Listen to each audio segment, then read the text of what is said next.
My daughter is joining the company, so I need you to resign. Today is your last day."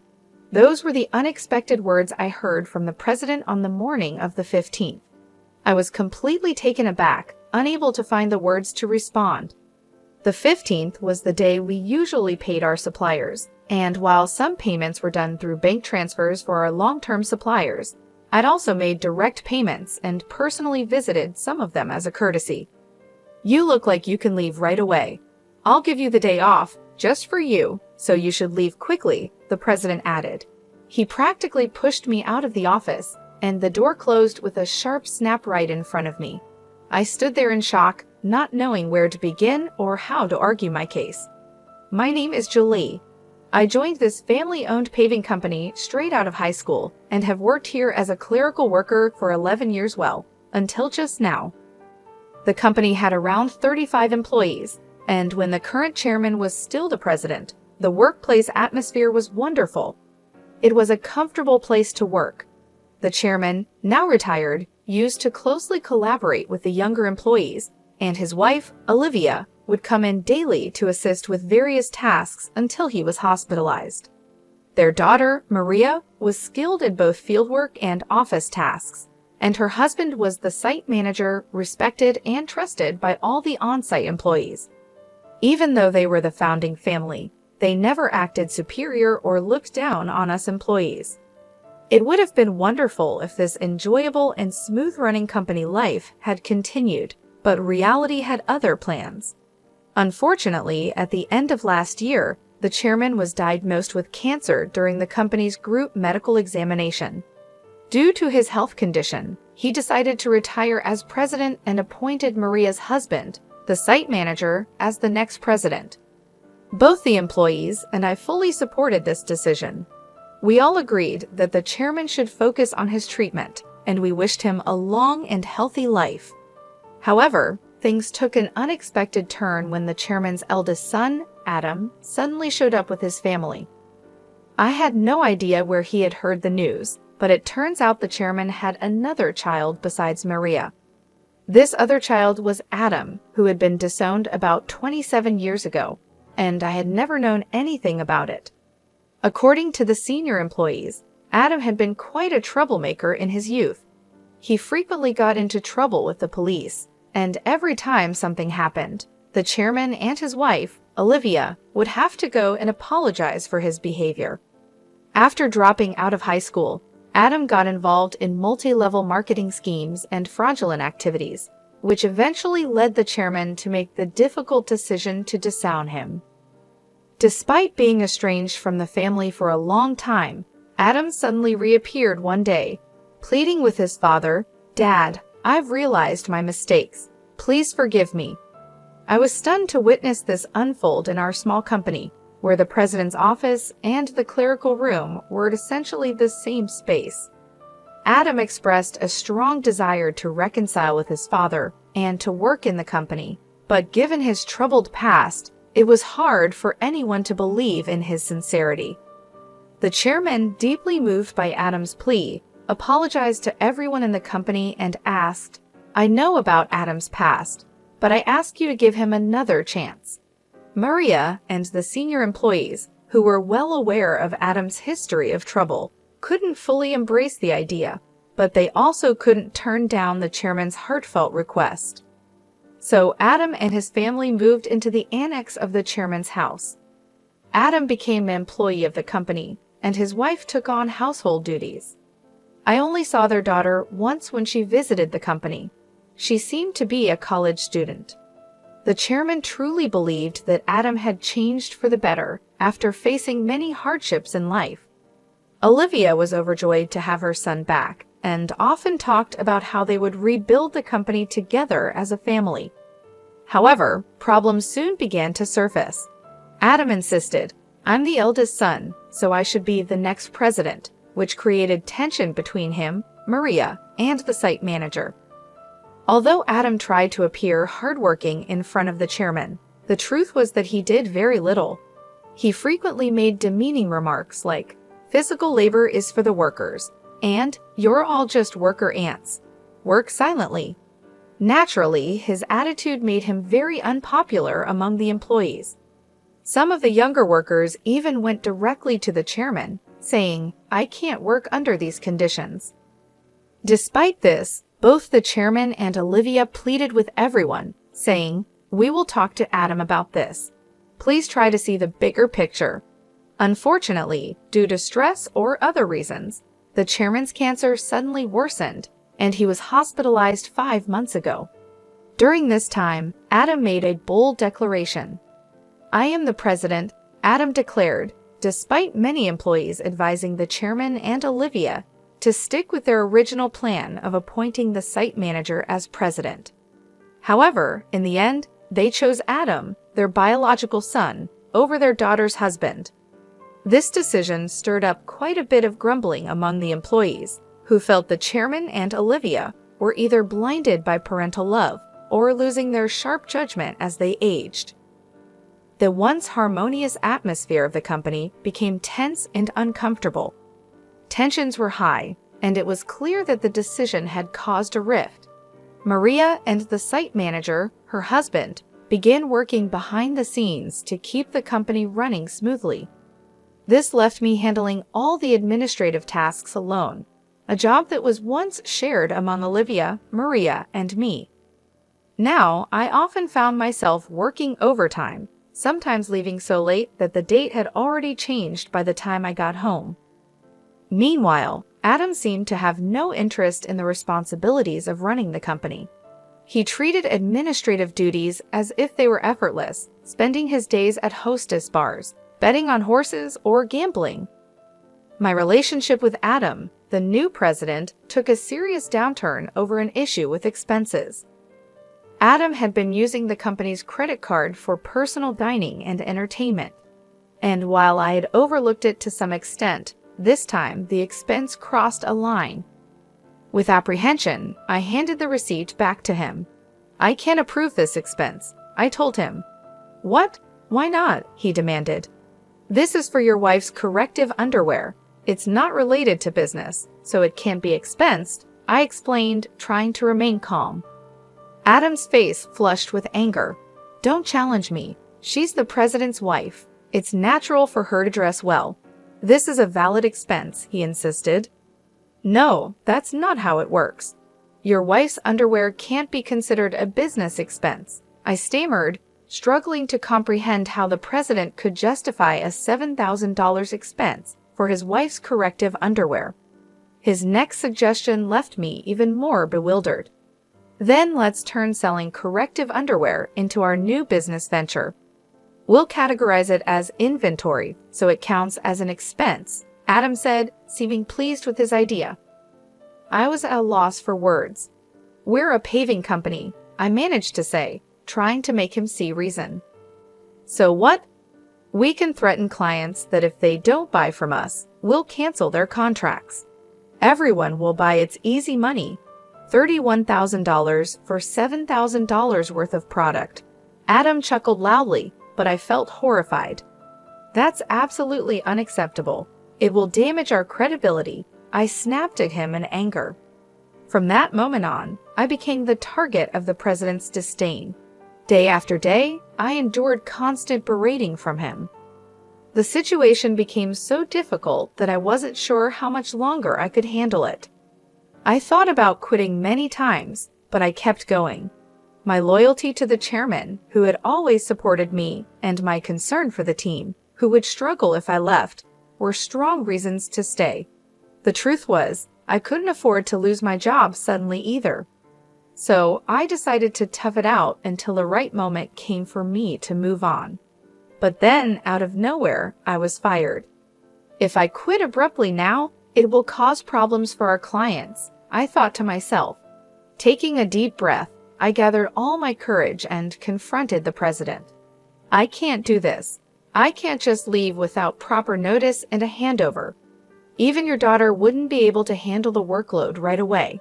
Besides, today is the day we need to handle payments," I said in one breath, fully expecting the president to explode in anger. As expected, the president's face turned red with rage. "Shut up," I told you to resign because my daughter is joining the company. Today is your last day. After the payment, let them wait until they come to collect it. There's no need to pay them upfront, he barked. Excuse me, isn't it normal to pay for something once you buy it? I was shocked and tried to explain it to him calmly, as if I were talking to a child. But the president responded with something so unreasonable that I couldn't believe he was serious. If that's the case, just threaten to switch suppliers. Tell them we won't make the payment this time, so they should give it to us for free. What? That's not something we can do, is it? I was so stunned that I couldn't find the right words to respond. You're completely useless. My daughter has a college degree. She can handle office work easily. As family, she won't question my expenses like you do. You're all talk and no action. We don't need someone like you in our company. Leave now, the president sneered. It was clear that he intended for his daughter to take over the accounting, so he could justify personal expenses as business expenses. Oh, is that so? Just remember, I won't regret this, I replied. I realized that words were useless at this point, and my patience had worn thin. I quickly gathered my belongings and left the company. Feeling sorry for our clients, I called Maria. Even though I knew Olivia and Maria were busy taking care of the chairman, this was urgent. I explained everything to her and trusted Maria to handle the situation. Once I left the company, I suddenly found myself with nothing to do. Being fired without notice clearly violated labor standards laws. I decided to report this situation to the Labor Standards Office. I knew the company could get into serious trouble because we were part of the middle company payment system. This system supports small and medium-sized businesses that can't always afford to pay severance on their own. By using this system, I could claim my severance pay and 1 month's salary. There wasn't a rush though, because I had up to 6 years for my retirement date to apply, and the Labor Standards Office had a 4-year statute of limitations. With my usual professional habits, I started planning out the steps I needed to take and the timeline for my retirement. I decided that I could take it easy for at least a week. Lately, I had been working overtime and weekends without a break, leaving no time for myself. There were many places I wanted to visit once I had some time to relax, so I chose to go on a day trip to the beach for a refreshing break. After enjoying a peaceful day at the beach, I checked my phone, which I had left in a locker. I found several missed calls, emails, and voicemails waiting for me. One email from Maria caught my attention. It said, "The payment process went smoothly. Everything is in order." I felt a sense of relief, despite how abruptly the president had dismissed me. Still, I couldn't shake the guilt I felt for leaving my job in anger. Next, I listened to the voicemail from the company. It was the president's panicked voice saying, "Hey, what's going on? They're saying I'm not the real president. Did you know about this? Explain yourself." I couldn't help but chuckle at his sudden realization. After that, I continued to check my emails and voicemails, and among them was a message from the chairman, asking me to come to the hospital. That evening, I promptly headed to the hospital. When I arrived, I found Olivia and the president already there in the room with the chairman. As soon as the chairman saw me, he greeted me from his bed, saying, "Julie, I'm truly sorry for my foolish son." Before I could respond, Adam, the president, arrogantly shouted, "Hey, what's going on? I'm not the official president. Explain yourself." The chairman quickly silenced him with a stern command, "Quiet down." It turned out that right after I had called Maria, she immediately informed the chairman and Olivia about everything that had happened. Upon receiving the news, the chairman had contacted Adam, who had been acting as president, and asked him directly, "Do you really not know anything? So what's the truth?" I calmly explained to Adam, the president, who was still shouting in confusion, "Adam, you didn't have any legal authority. Your role as president was just a title. It might seem confusing, but in business terms, being the president is a position within the company that doesn't hold legal standing like a representative director does. The representative director is the person who is legally responsible for the company's actions externally. It's a more formal role that requires specific legal procedures to change. I continued, while the title of president can be changed informally within the company, changing the representative director involves complex legal processes. That's why your position didn't carry the legal weight you thought it did.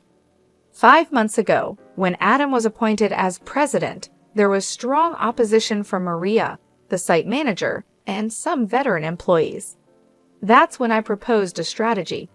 Adam would be a figurehead president, while the chairman remained the legally responsible representative director. As someone familiar with company procedures and laws, I knew how complicated these things could get.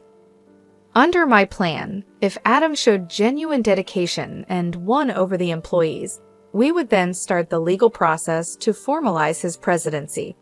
However, if Adam failed to prove himself fit for the role, our backup plan was to either remove him or even consider closing the company, while Maria and the site manager prepared to start a new venture.